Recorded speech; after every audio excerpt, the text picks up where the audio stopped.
حالانکہ قرآن کہتا ہے من احیاها فکأنما احیا الناس جميعا، جو کسی ایک شخص کی جان بچاتا ہے وہ ایسے جیسے پوری انسانیت کو اس نے بچا لیا. تو اس نے 360 بچیوں کی جان بچائی. عرض کرتے ہیں حضور یہ عمل میں نے کیا ہے، کیا قیامت کے دن مجھے اس کا کوئی صلہ ملے گا؟ تو سنیے حضور نے کیا ارشاد فرمایا. آقا کریم فرمایا صاحب میرے رب نے تجھے اجر دے تو دیا ہے کہ میں محمد کا کلمہ عطا کر دیا ہے.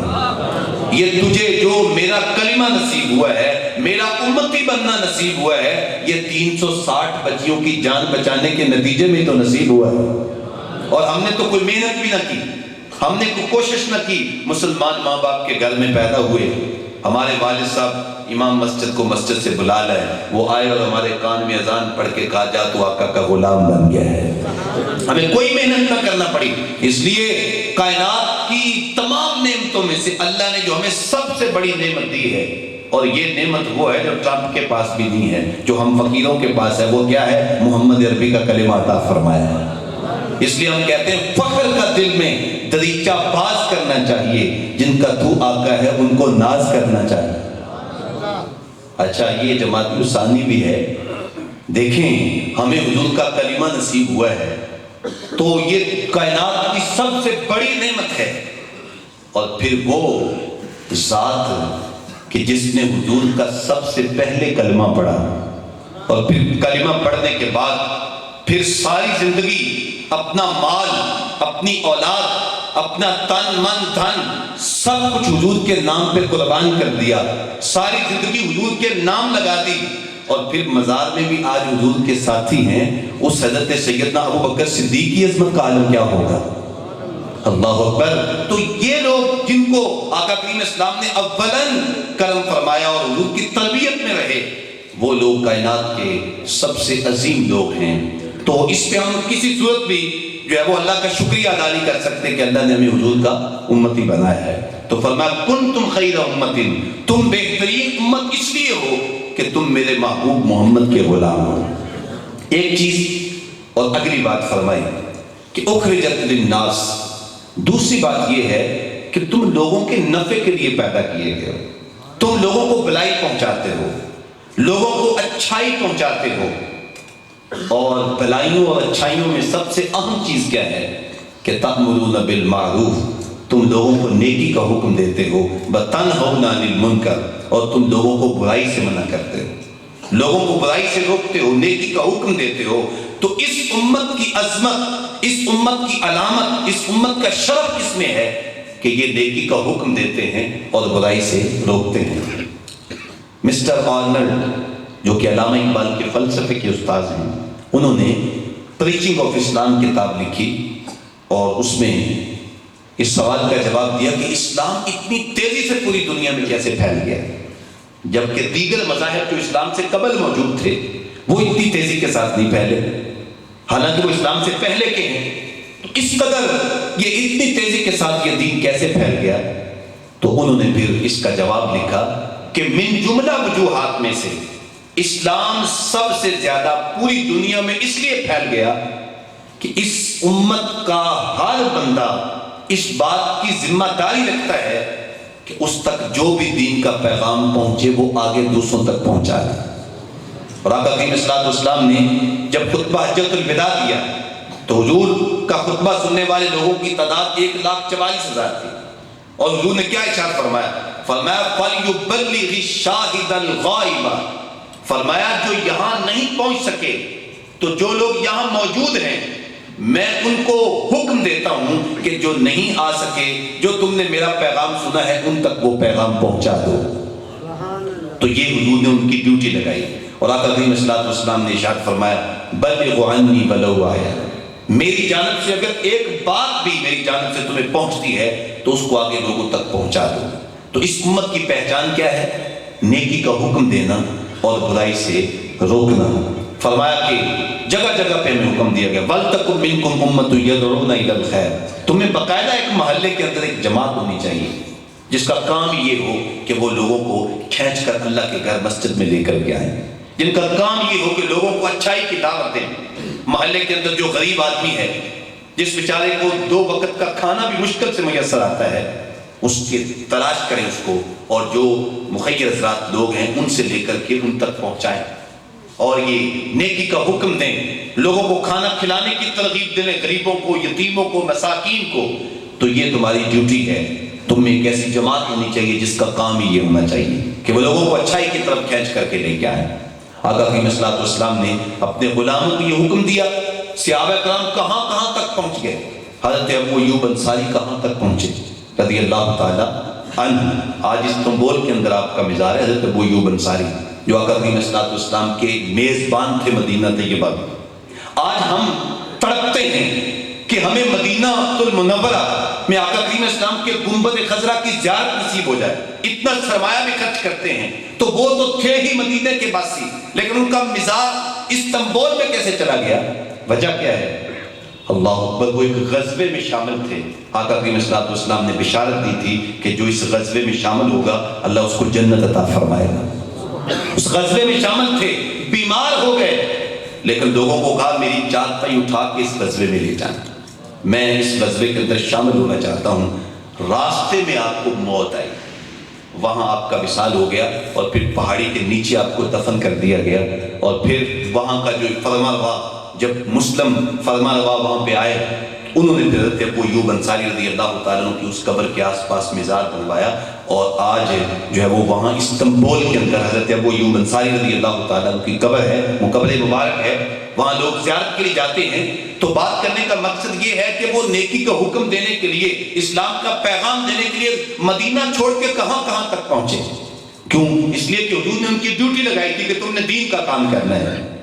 اللہ اکبر۔ حضرت سیدنا مولا علی رضی اللہ تعالیٰ عنہ، جس دن آپ کی شہادت ہوئی ہے رمضان مبارک کے اندر، 21 رمضان مبارک کو، میں نے پڑھا آپ کی سیرت میں کہ آپ اپنے گھر سے جب نکلے اور آپ جامع مسجد کوفہ کے آنے تک، راستے میں جتنے گھر تھے ہر گھر کا کنڈا کھڑکا کے اس کو کہتے ہیں الصلاۃ خیر من النوم، اٹھ جاؤ بھی نماز کے لیے، نماز کی تیاری کرو۔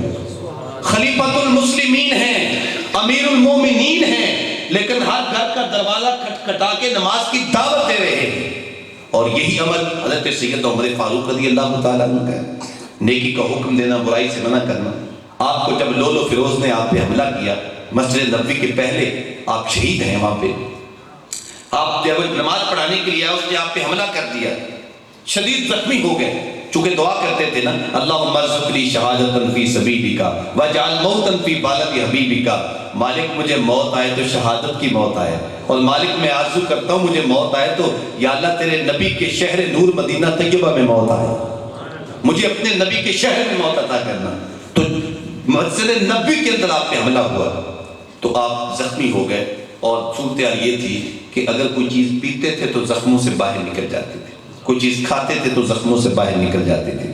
تو آپ زندگی اور موت کی کشمکش میں تھے، تو لوگ آپ کو پوچھنے کے لیے آئے، لوگ آپ کی تعریف کر رہے تھے، حضرت آپ نے بڑا اسلام کا کام کیا ہے، بڑا دین کا کام کیا ہے، آپ حضور کے غلام رہے، پھر آپ حضور کے خلیفہ ہوئے، آپ نے لوگوں تک اسلام کا پیغام پہنچانے کا حق ادا کر دیا۔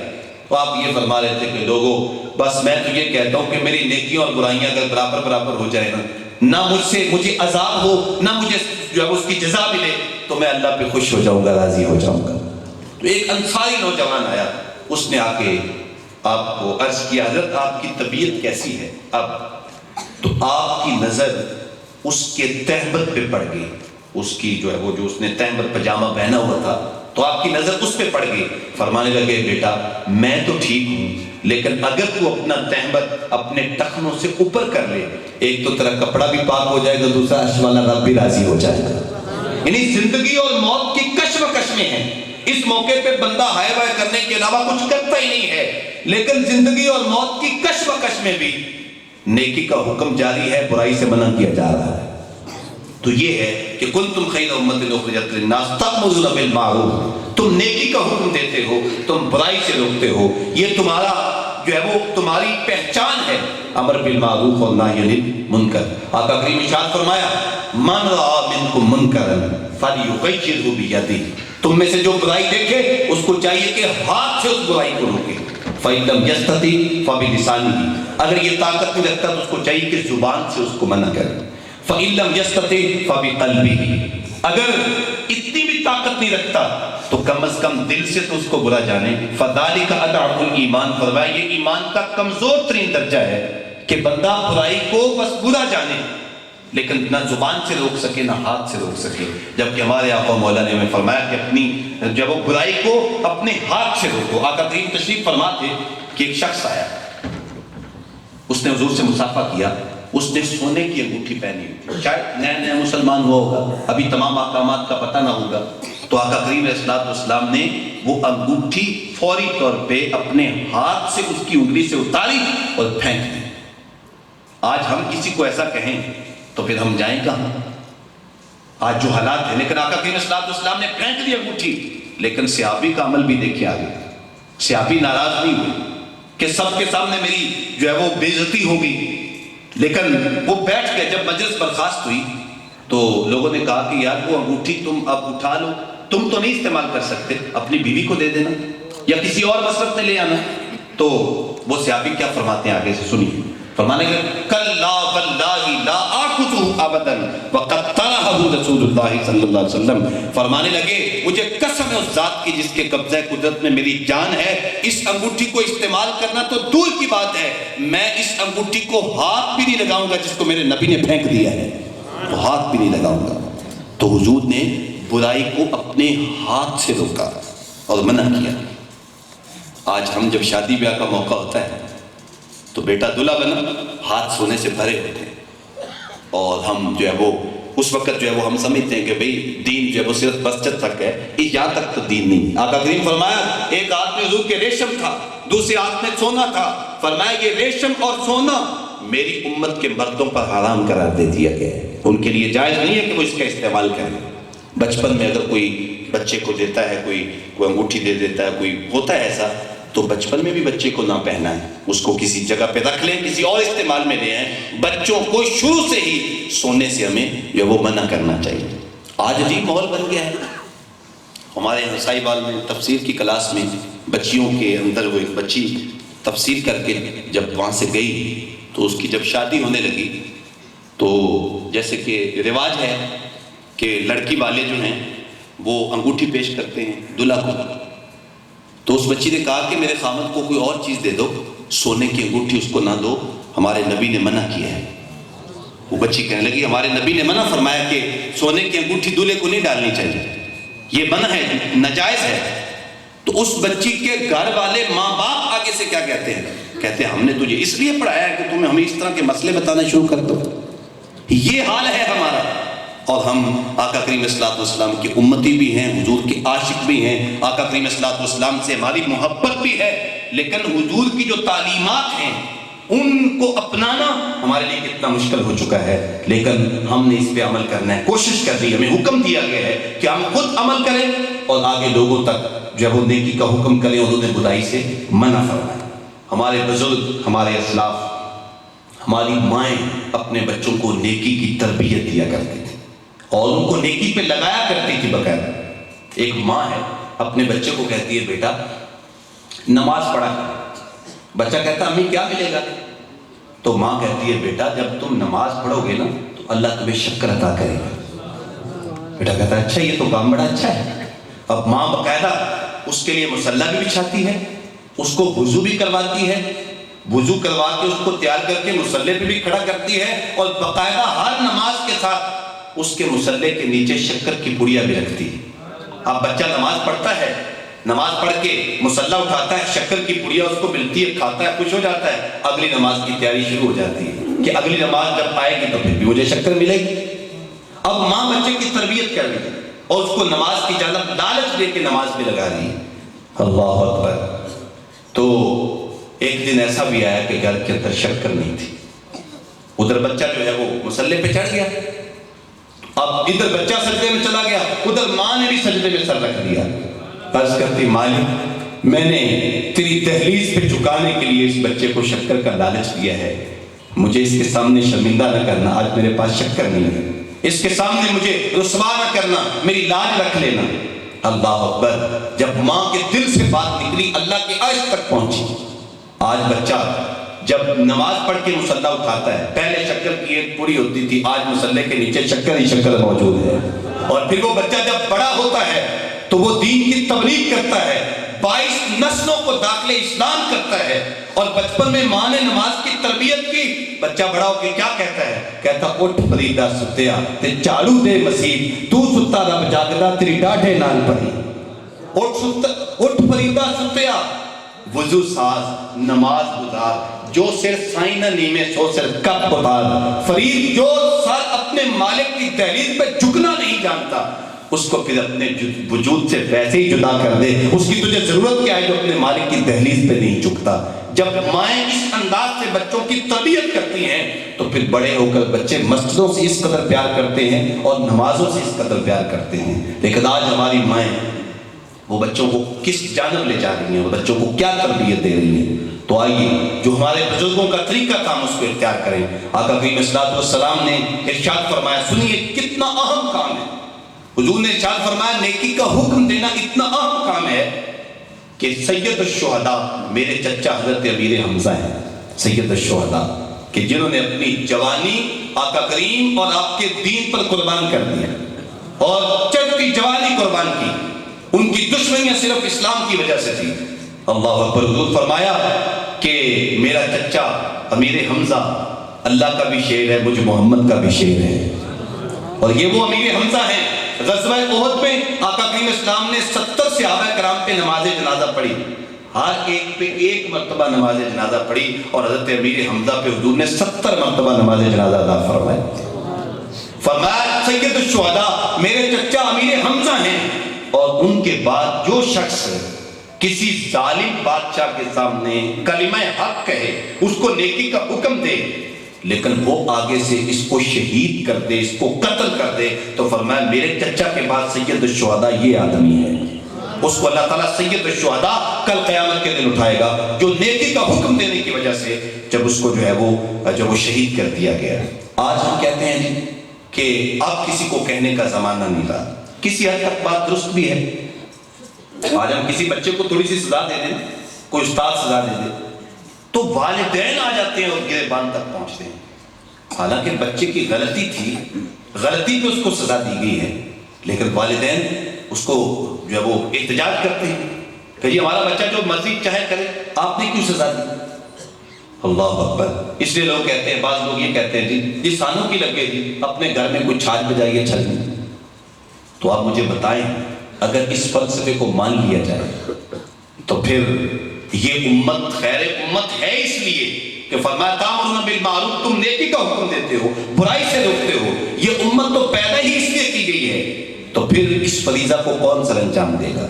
تو لہٰذا ہمیں کسی صورت بھی اس فریضہ کو نہیں چھوڑنا چاہیے، بلکہ ہمیں اپنا انداز اچھا اختیار کرنا چاہیے، انداز اچھا ہونا چاہیے، خوبصورت انداز ہونا چاہیے۔ اگر میں کسی کو اچھے انداز کے ساتھ کسی برائی سے روکتا ہوں تو ہو سکتا ہے کہ فوری طور پہ وہ میرے ساتھ ناراض بھی ہو جائے اور مجھے کوئی بات بھی ایسی کر دے، لیکن جب وقت آئے گا نا تو یقیناً وہ میرا احسان مند ہوگا۔ آج ہم جب دیکھتے ہیں کہ ہمیں اللہ نے یہ منصب دیا، یہ عزت دی ہے، تو پھر وہ اساتذہ یاد آتے ہیں جو ہمارے اوپر سختی کیا کرتے تھے۔ آج ہم کہتے ہیں فلاں استاد میرے اوپر سختی نہ کرتا تو میں آج اس منصب پہ نہ ہوتا، فلاں استاد مجھے جو ہے وہ میرے اوپر جو ہے وہ سختی نہ کرتا تو میں آج اس جو ہے وہ عظیم مقام پر نہ پہنچتا۔ تو ایک وقت آتا ہے کہ پھر وہ خود بخود ہی راضی ہو جاتے ہیں۔ مولانا جلال الدین رومی رحمۃ اللہ علیہ، یہ ہمارے بزرگ سادی باتیں جب وہ بتا کے بات سمجھانے کا ڈب جانتے ہیں کہ ہمارا طریقہ خوبصورت ہونا چاہیے۔ قرآن میں بھی حکم دیا گیا ادعو الی سبیل ربک بالحکمہ، کہ تم لوگوں کو حکمت کے ساتھ نیکی کی جانب لاؤ اور حکمت کے ساتھ لوگوں کو برائی سے روکو۔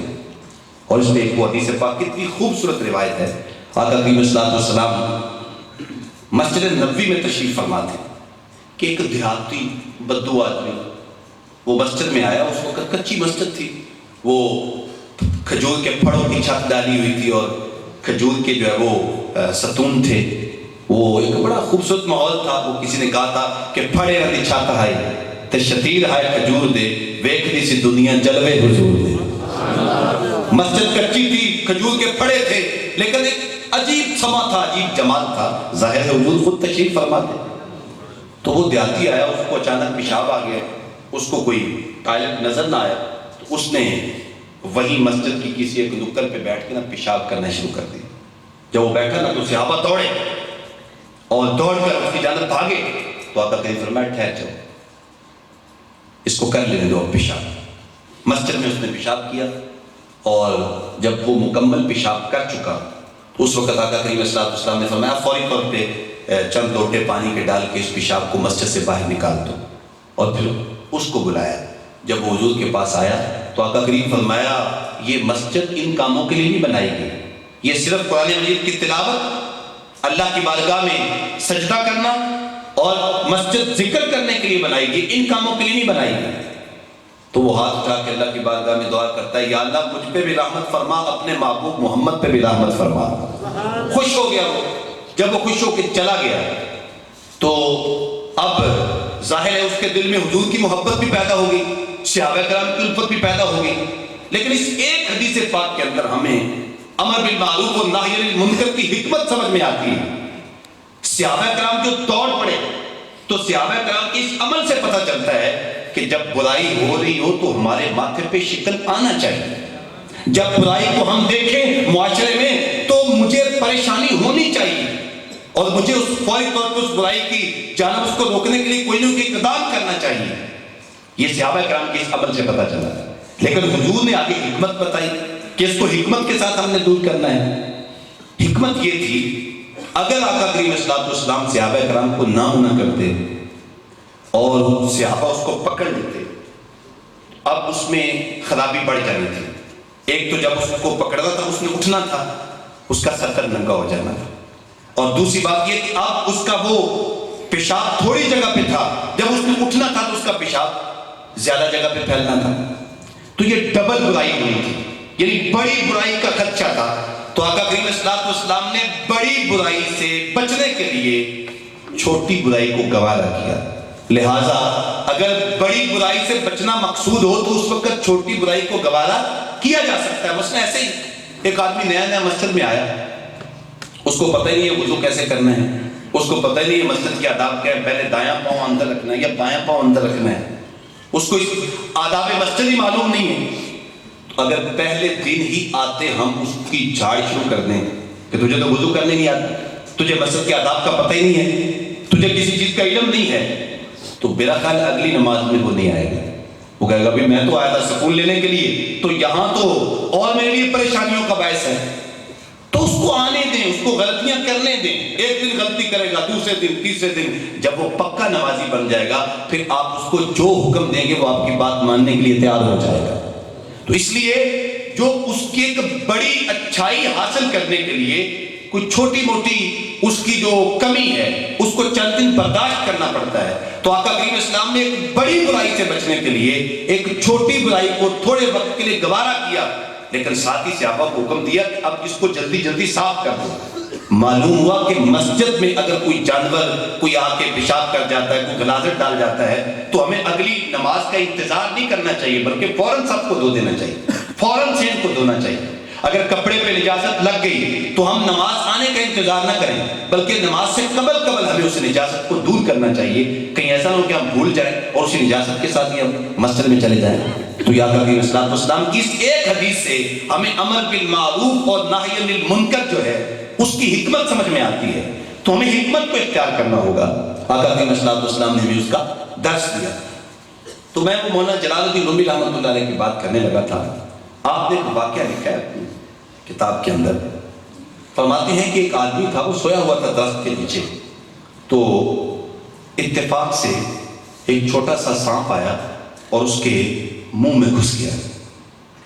تو دور سے ساتھ ہی ایک آدمی آ رہا تو اس نے دیکھا تو وہ بڑا پریشان ہوا، یار اس کے منہ میں سانپ چلا گیا۔ تو پریشان تو ہوا، اگر کام اس کو بیدار کرتا ہوں تیرے منہ میں سانپ چلا گیا تو یہ تو سن کے مر جائے گا، اتنی بری خبر سن کے کیا کیا جائے۔ اس نے چھڑی لی اور چھڑی لے کر جو ہے نا اس کو زور سے ماری۔ وہ جب بڑبڑا کے اٹھا نا تو اس کو ایک اور ماری، اس کو تو ہوش ہی نہیں تھی، اس نے بھاگنا شروع کر دیا۔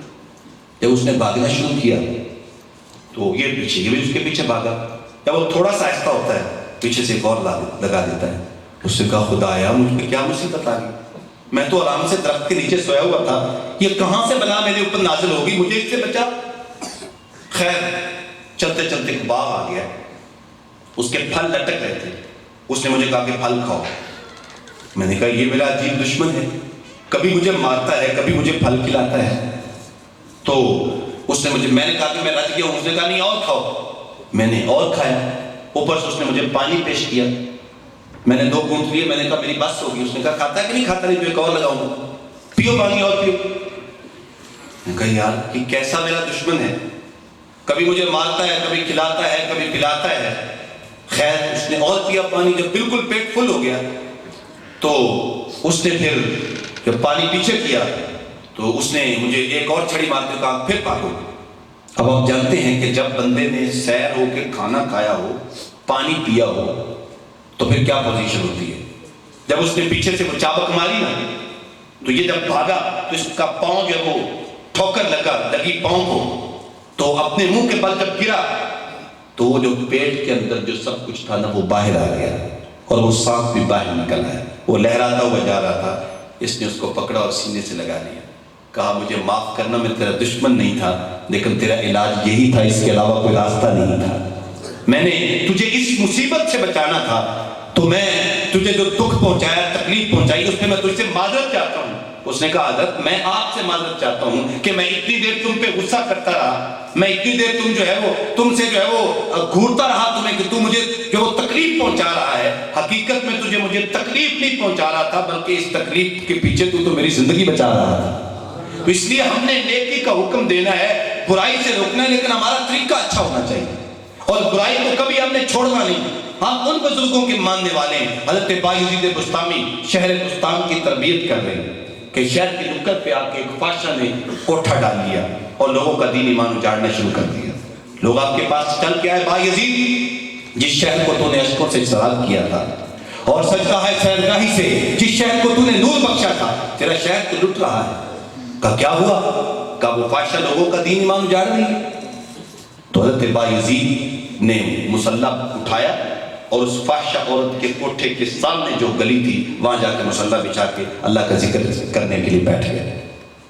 وہ اپنے گھر میں بیٹھی انتظار کر رہی ہے. اب جو گاہ اس کا آتا ہے بایزید کو دیکھ کے وہ رخ پلٹ لیتا ہے. جب رات کے اندھیرے گہرے ہوئے تو اس نے کہا کوئی گاہ کی نہیں آیا. بڑی پریشان ہوئی. اس نے اوپر سے نیچے جھانک کے دیکھا تو نیچے گلی میں ایک بابا بیٹھا ہے. کہا بابا تجھے اللہ کو یاد کرنے کے لیے اور کوئی جگہ نہیں میسر آئی؟ تو نے جو ہے وہ میرا گھر ہی دیکھا ہے. تو آپ فرمانے لگے کیا ہوا؟ اس نے کہا میرے گاہک رکے ہوئے ہیں. تو بایزید کہنے لگے آج میں تیرا گاہک ہوں, بتا تیری رات کی قیمت کتنی ہے. تو قیمت طے ہو گئی. حضرت بایزید اس کے کوٹھے کی سیڑھیاں چڑھ گئے. لوگ دیکھ کے حیران ہو گئے کہ اگر آج بایزید بھی لٹ گیا تو لوگوں کو روشنی کہاں سے ملے گی؟ اگر یہ چراغ بھی بجھ گیا تو لوگ اجالا کہاں سے لیں گے؟ لوگ تڑپ گئے. لیکن قدرت کو کچھ اور ہی منظور تھا. جب بایزید اس کے مکان میں پہنچے تو فرمانے لگے تیری قیمت میرے ساتھ طے ہو گئی ہے, اب جو میں کہتا جاؤں وہ تو کرتے جا. آپ نے وضو کیا, اس نے بھی وضو کیا. آپ نے مصلی پہ کھڑے ہو گئے, اس کو کہا تو بھی مصلی پہ کھڑی ہو جا. آپ نے نماز کی نیت باندھی اور اللہ اکبر تکبیر تحریمہ کہی, اس نے بھی نماز کی نیت باندھ کے تکبیر تحریمہ کہی. آپ رکوع میں گئے, وہ بھی رکوع میں چلی گئی. آپ سجدے میں گئے, وہ بھی سجدے میں چلی گئی. لیکن بایزید جب سجدے میں گئے نہ تو رو پڑے. کہا مالک میرا اتنا ہی کام تھا کہ میں نے اس کو تیری تحلیل پہ جھکا دیا ہے.